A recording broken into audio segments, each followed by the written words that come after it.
비가 추적추적 내리는 오후였다. 서울의 거리는 항상 그렇듯이 사람들로 북적거렸지만 시영의 마음은 텅 비어 있었다.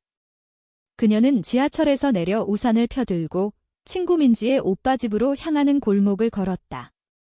민지가 갑자기 오빠 집에 와서 밥 먹자고 연락한 건 어제였다. 시영은 그 말을 듣자마자 가슴이 철렁 내려앉았다. 민지의 오빠, 재훈 오빠는 어렸을 때부터 시영에게 오빠처럼 다정했던 사람이었다. 하지만 요즘 시영의 마음은 복잡했다. 그녀는 자신을 사랑하는 사람이 여자라는 걸 깨닫기 시작한 지 몇 달째였다. 그 사실을 숨기고 사는 게 매일 밤 그녀를 괴롭혔다.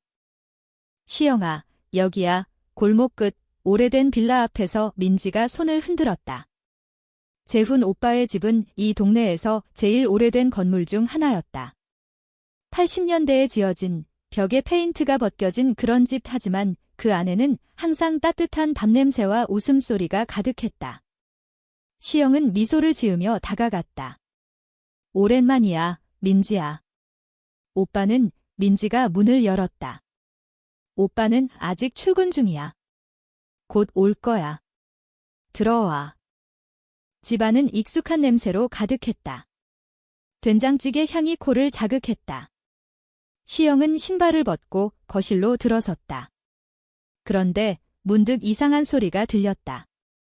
재훈 오빠의 방 쪽에서 아주 작은 하지만 선명한 울음소리. 누군가 훌쩍이는 소리였다. 시영의 발걸음이 멈췄다. 민지가 재빨리 말했다. 아, 그건 내 사촌 동생이야. 시진이 요즘 좀 힘들어서 왔어. 시영은 고개를 끄덕였지만 마음이 동했다. 울음소리는 그녀의 가슴을 울렸다. 왜일까? 그 소리가 그녀 자신의 숨겨진 눈물처럼 느껴졌다. 민지가 부엌으로 가서 차를 타는 동안 시영은 조심스레 재훈 오빠의 방문을 두드렸다. 저기. 시진 씨. 괜찮아요. 문이 스르륵 열렸다. 그리고 그곳에 서 있는 여자가 시영의 세상을 뒤집어 버렸다. 시진이었다.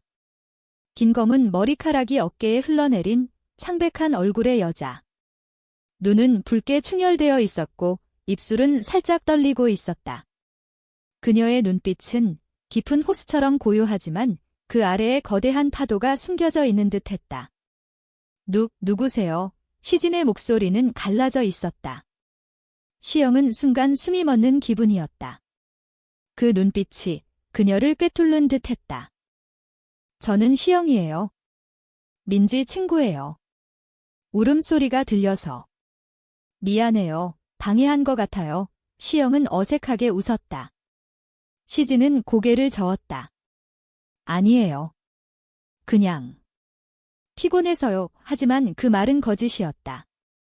시영은 알 수 있었다. 시진의 손에 쥔 휴대폰 화면이 어떤 메시지로 가득 차 있었다. 연인. 아니, 그 이상의 아픔. 시영은 자신도 모르게 손을 뻗어 시진의 어깨를 가볍게 만졌다. 괜찮아요. 나도. 가끔 그런 날 있어요. 그 순간 시진의 눈에 눈물이 고였다. 그리고 그녀는 무너지듯 시영의 가슴에 기대왔다. 시영의 심장이 미친 듯이 뛰기 시작했다. 그날 오후 재훈 오빠가 돌아올 때까지 새 여자는 거실에 앉아 이야기를 나눴다. 시진은 재훈 오빠의 사촌 여동생으로 부산에서 올라온 지 일주일째였다. 그녀의 가족은 전통적인 집안이었다. 아버지는 공무원, 어머니는 전업주부. 시진은 서울의 대기업에서 마케팅 팀원으로 일했지만 최근에 큰 실수를 저질렀다. 연인과 헤어졌어요. 시진의 목소리는 작았다. 민지가 위로하듯 말했다. 시진아, 그놈이 잘못한 거야. 너처럼 좋은 애를 두고 하지만 시영은 느꼈다. 그 연인이 남자가 아니라는 걸 시진의 눈빛에서 그녀 자신의 비밀을 보는 듯했다. 저녁 식사가 시작되었다. 재훈 오빠가 사온 치킨과 시진이 끓인 된장찌개. 테이블 위에 놓인 반찬들은 한국 가정의 따뜻함을 상기시켰다. 김치, 나물, 그리고 갓 지은 밥, 하지만 분위기는 어색했다. 시영은 시진의 시선을 피하려 애썼다. 왜일까? 그 짧은 순간의 포옹이 그녀의 마음을 흔들어 놓았기 때문이다. 식사 중 재훈 오빠가 웃으며 말했다. 시영아, 요즘 일 어때? 민지가 말하길 너 회사에서 승진했다고. 시영은 웃었다. 네, 오빠. 그런데 피곤해요. 시진이 고개를 들었다. 어떤 회사예요? 그 물음에 시영의 가슴이 다시 뛰었다. 밤이 깊어지자 민지와 재훈 오빠는 옆집에 사는 이웃을 만나러 나갔다. 집 안에는 시영과 시진 둘만 남았다. 창밖으로 비가 더 세차게 내렸다. 시영은 부엌에서 설거지를 하다 시진이 다가오는 걸 느꼈다. 도와줄게요. 시진의 손이 시영의 손에 스쳤다. 그 접촉이 전기처럼 그녀를 떨리게 했다. 시진 씨 왜 울었어요? 진짜로 시영의 목소리는 속삭임이었다. 시진은 한참 동안 침묵하다 마침내 입을 열었다. 나 사랑하는 사람이 여자예요. 그런데 그 사람이 나를 버렸어요. 이건 실수라고 하면서 그 말에 시영의 세상이 무너졌다. 그녀의 비밀이 이렇게 빨리 드러날 줄이야. 시영은 시진을 안아주었다. 나도. 그래요. 나도 여자를 좋아해요. 그 고백은 비처럼 쏟아지는 눈물과 함께였다. 두 여자는 서로를 끌어안고 오랜 시간 울었다. 그 밤, 서울의 비는 그들의 비밀을 감싸 안아주었다. 하지만 그건 시작에 불과했다. 뜻밖의 일이 이제 막 벌어지기 시작한 것이다. 다음 날 아침, 시영은 눈을 뜨자마자 어제의 기억에 사로잡혔다. 시진의 눈물, 그 따뜻한 포옹. 그녀는 침대에서 벌떡 일어났다. 재훈 오빠 집에서 하룻밤을 묵은 건 민지의 강요 때문이었다. 비가 와서 가기 싫으면 그냥 자. 그런데 그 선택이 그녀의 삶을 바꿔놓을 줄이야. 부엌에서 커피 향이 났다. 시영은 조심스레 나가보니 시진이 홀로 앉아 있었다. 좋은 아침, 시진의 미소는 어제의 슬픔을 지운 듯 밝았다. 하지만 눈가의 그늘은 여전했다. 커피 마실래요? 시영은 고개를 끄덕였다. 두 사람은 테이블에 앉아 조용히 대화를 시작했다. 어제 고마워요. 처음으로 내 비밀을 말했어요. 시진의 손이 떨렸다. 그녀는 컵을 쥔 채로 말했다. 부산 집안은 보수적이에요. 아버지는 여자가 여자를 사랑한다니 그건 병이라고 하실 거예요.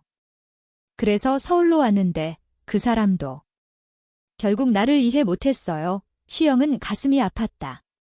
그녀 자신도 비슷한 고통을 겪었다. 대학 시절 첫사랑은 여자 동아리 선배였다. 하지만 그 관계는 비밀 속에 끝났다. 나도 그래요. 회사 동료한테조차 말 못해요. 한국에서 우리는 항상 숨겨야 하잖아요. 시영의 말에 시진이 손을 잡아왔다. 그 손길은 부드러웠다. 따뜻했다. 그날 오후 민지와 재훈 오빠가 다시 모여 한강으로 피크닉을 가자고 했다. 시진이도 같이 가자. 기분 풀자. 민지의 밝은 목소리에 모두가 동의했다. 한강공원은 가을바람에 물든 단풍으로 물들어 있었다. 서울의 상징. 그곳은 연인들의 산책로이자 가족들의 휴식처였다. 하지만 시영과 시진에게는 새로운 시작의 장소가 되었다. 잔디 위에 돗자리를 깔고 삼각김밥과 과일을 꺼냈다. 재훈 오빠가 기타를 들고 노래를 불렀다. 이 노래 BTS 거야. 시영아, 따라 불러. 시영은 웃으며 따라 불렀지만 시선은 시진에게 가 있었다. 시진은 강물을 보며 미소 짓고 있었다. 그 미소가 시영의 마음을 녹였다. 피크닉 중 민지가 갑자기 말했다. 시영아, 너 요즘 왜 이렇게 밝아? 무슨 일 있었어? 시영은 당황했다. 아, 그냥. 일 잘 풀려서. 하지만 시진과 눈이 마주쳤을 때 둘 다 웃음이 나왔다. 그건 비밀의 웃음이었다. 재훈 오빠가 물었다.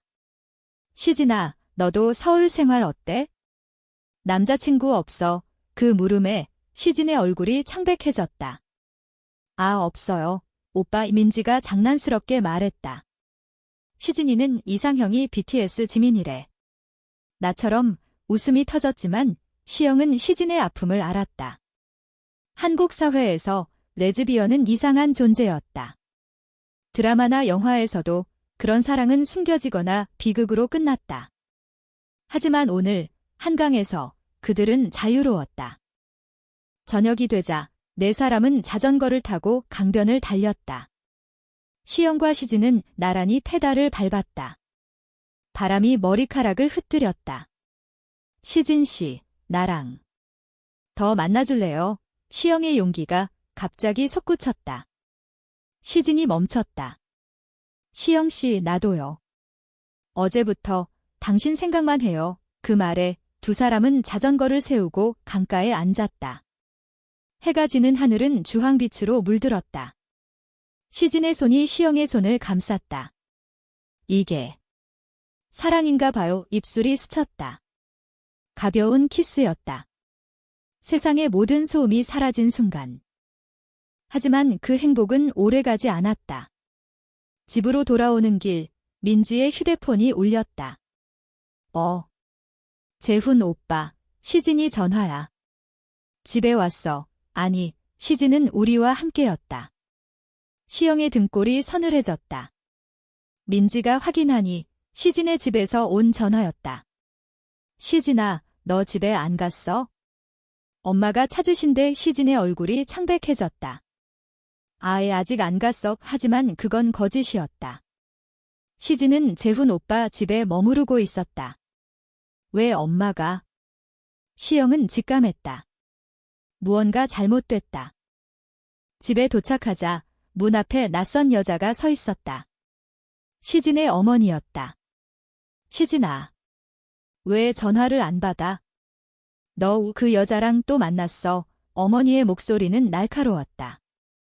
시진이 떨며 말했다. 엄마, 어떻게 아셨어요? 어머니가 휴대폰을 흔들었다. 내 전 남자친구가 알려줬어.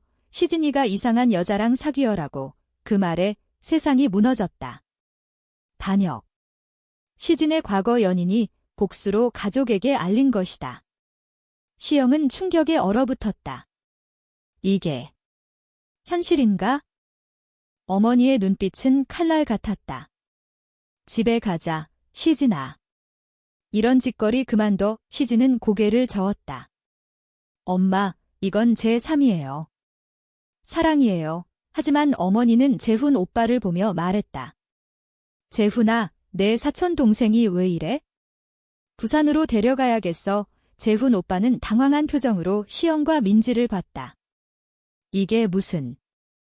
시진아, 진짜야. 민지가 소리쳤다. 엄마, 시진이 마음이잖아요.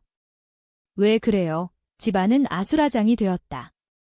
시영은 시진의 손을 잡으려 했지만 어머니의 시선이 그녀를 찔렀다. 너, 이 애가 그 여자야? 당장 떨어져. 시진이 울며 말했다. 엄마, 제발. 이해해주세요. 한국에서 우리는 항상 숨겨야 해요. 하지만 저는 더 이상 못해요. 어머니는 한숨을 쉬었다. 이건 가족의 수치야. 내 아버지가 알면. 그 말에 시진의 눈물이 흘렀다. 시영은 참을 수 없었다. 아줌마, 시진 씨는 잘못한 거 없어요. 사랑은 죄가 아니에요. 어머니가 시영을 노려봤다. 너 같은 애들이 문제야? 사회가 이렇게 된 거지. 문이 쾅 닫히고 어머니는 시진을 끌고 나갔다. 시영은 무너졌다. 민지가 안아주었다. 시영아, 미안해. 그날 밤, 시영은 집으로 돌아와 혼자 울었다. 서울의 불빛이 창밖으로 스며들었지만 그녀의 마음은 어두웠다. 한국 사회의 벽은 너무 높았다. 뉴스에서는 매일 가족 가치와 전통을 외치고 드라마에서는 이성의 사랑만 그려졌다. 레즈비언 커뮤니티는 있지만 대부분 온라인에 숨어 있었다. 시영은 휴대폰을 켜고 시진에게 메시지를 보냈다. 괜찮아. 난 기다리게 답장은 없었다. 다음 날 회사에서 일하는 동안도 시영의 머릿속은 시진으로 가득했다. 마케팅팀 미팅 중 상사가 말했다. 시영 씨, 집중해요. 요즘 왜 그래? 시영은 미소 지었다. 죄송해요. 저녁에 민지에게서 연락이 왔다. 시영아, 시진이가 부산으로 갔어. 엄마가 데려갔대. 연락이 안 돼 시영의 가슴이 찢어졌다. 그녀는 재빨리 재훈 오빠에게 전화했다. 오빠, 시진 씨 어떻게 해요? 재훈 오빠의 목소리는 무거웠다. 나도 모르겠어? 집안이 난리야. 시진이 아버지가 화가 많이 나셨어. 시영은 결심했다. 부산으로 가야 한다. 그녀는 기차표를 끊고 다음 날 아침 출발했다. KTX 안에서 창밖으로 스치듯 지나가는 풍경이 그녀의 마음을 반영했다. 서울의 번잡함에서 벗어나 바다를 향하는 길. 부산에 도착한 시영은 시진의 집 주소를 물어 골목을 헤맸다. 해운대 근처 바다 냄새가 나는 동네였다. 한국의 남부, 그곳은 더 보수적이었다. 시영은 떨리는 손으로 초인종을 눌렀다. 문이 열리고 시진의 어머니가 나왔다. 너 또 왔어? 시영은 무릎을 꿇었다. 아줌마, 제발 시진 씨 좀 봐주세요. 저희는 진심이에요. 어머니의 눈에 눈물이 고였다. 너희 같은 애들 때문에 우리 집안이 망가져. 하지만 그 순간 안쪽에서 목소리가 들렸다. 엄마. 그 사람 시영 언니잖아. 시진이었다. 시진은 창백한 얼굴로 나왔다. 시영 씨 왜 왔어? 시영은 일어나 시진을 안았다. 너 없인 못 살아. 어머니가 소리쳤다. 떨어져. 이건 안 돼. 하지만 시진이 말했다.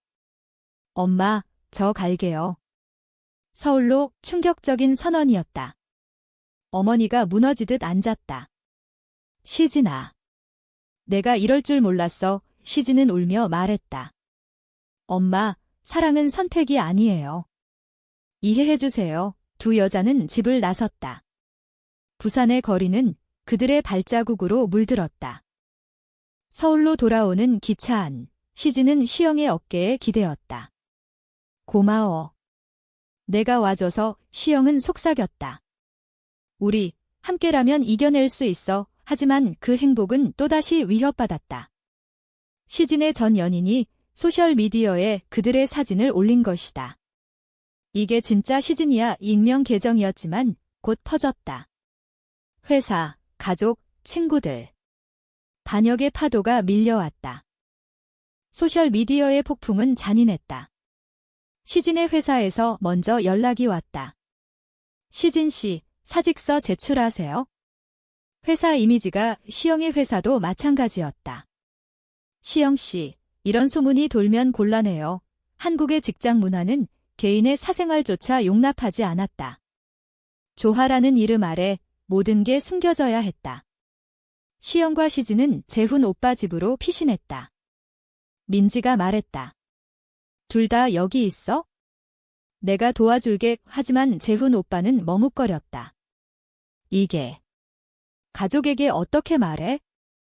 밤마다 두 사람은 서로를 안고 울었다.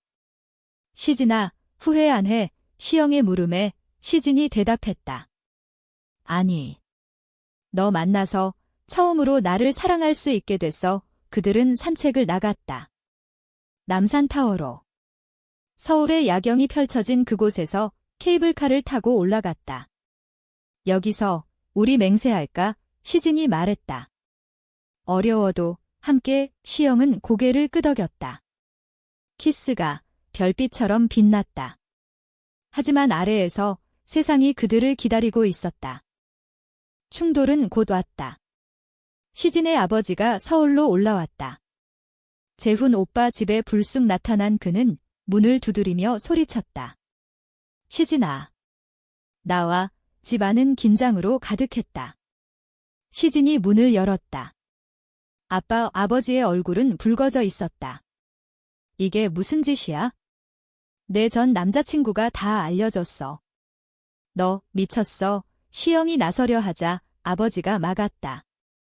너는 물러서. 우리 집안 일에 끼어들지 마. 민지가 중재했다.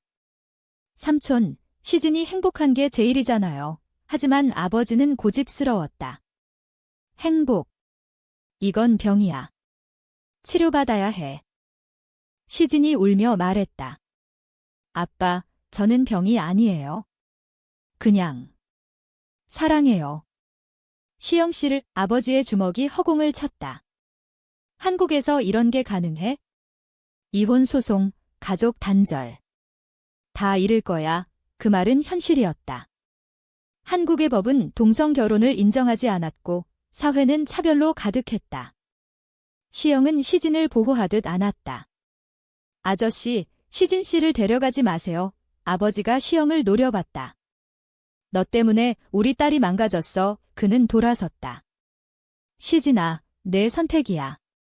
하지만 집으로 오지 마. 그 후 시진은 우울증에 빠졌다. 나 때문에. 내 인생도 망쳤어. 시영은 위로했다. 아니야. 우리 함께라면. 그들은 상담소를 찾았다. 서울의 LGBT 센터. 그곳에서 비슷한 사람들을 만났다. 한국도 변하고 있어요. 천천히 상담사의 말에 희망이 싹 텄다. 하지만 반역은 계속됐다. 민지가 배신했다. 아니, 강요당한 거였다. 시영아, 미안해. 삼촌이 나한테 압력을 넣었어. 사진을 삭제해달라고 하지만 이미 늦었다. 온라인에서 악플이 쏟아졌다. 변태들, 사회 해충. 고조는 재훈 오빠의 생일 파티에서 왔다. 가족들이 모인 자리. 시영과 시진은 초대받지 않았지만 민지가 불렀다. 오라고. 직면해야 해. 파티 중 아버지가 다시 나타났다. 시진아, 용서할게. 돌아와. 하지만 시진은 시영의 손을 잡았다. 아빠, 저 여기 있어요. 그 순간 아버지의 눈에 눈물이 고였다. 내가 이렇게 될 줄. 그는 포옹했다. 천천히. 이해해볼게. 반역의 끝이 용서로 시작됐다. 시간이 흘렀다. 겨울이 서울을 뒤덮었다. 시영과 시진은 작은 원룸으로 이사했다. 회사에서 해고됐지만 프리랜서로 일하기 시작했다. 시영은 그래픽 디자이너로, 시진은 콘텐츠 크리에이터로. 그들의 사랑은 매일의 작은 행복으로 쌓였다. 아침에 함께 커피를 마시고 저녁에 한강 산책. 한국의 겨울, 눈이 내리는 날, 두 사람은 코트를 껴입고 거리를 걸었다. 시진아, 우리 결혼할까? 시영의 말에 시진이 웃었다. 법적으로는 안 되지만 우리만의 서약으로. 가족과의 화해는 천천히 왔다. 시진의 어머니가 먼저 연락했다. 시진아, 엄마가. 미안해. 내 친구 만나러 갈게. 어머니는 원룸에 와서 시영에게 절을 했다. 미안해요. 무지했어요. 시영은 울었다. 아니에요. 아줌마, 재훈 오빠와 민지도 도왔다. 이제 우리 가족이야. 한국의 전통. 설날에 모두 모였다. 상투리 두른 할머니가 시진을 보며 말했다. 사랑이 제일이야. 건강히 살아. 그 말은 세대의 다리를 놓았다. 하지만 사회의 벽은 여전했다. 온라인에서 여전히 악플이 왔고 길거리에서 힐끔거림이 있었다. 그럼에도 두 사람은 강해졌다. 그들은 블로그를 열었다. 한국 레즈비언의 일상지라는 제목으로 작은 이야기들 한강 데이트, 김치찌개 요리, 서로의 꿈 독자들이 모였다. 힘내요. 언니들 지지 메시지가 쏟아졌다. 시영의 꿈은 책 내는 거였다. 시진은 영화 만들기. 우리 이야기 세상에 알릴게. 여름이 왔다. 제주도로 여행. 푸른 바다 앞에서 두 사람은 맹세했다. 어려움 속에서도 영원히 제주의 바람이 그들의 머리카락을 흩뜨렸다. 한국의 아름다움, 그 안에서 그들의 사랑은 피어났다. 돌아와 시영은 회사의 복귀 제의를 받았다. 이미지 변화됐어요. 당신 필요해요. 시진도 마찬가지. 세상이 조금씩 변하고 있었다. 끝은 비가 내리는 날로 돌아왔다. 재훈 오빠 집 앞 시영은 우산을 들고 서 있었다. 시진이 다가왔다. 기억나. 처음 만난 날 두 사람은 웃었다. 그날 뜻밖의 일이 벌어졌지. 포옹 속에 눈물이 흘렀다. 행복의 눈물. 한국의 거리에서 그들의 사랑은 조용히 빛났다. 인간다움. 그게 사랑의 본질이었다. 세상은 변할 테고 그들은 함께할 테다.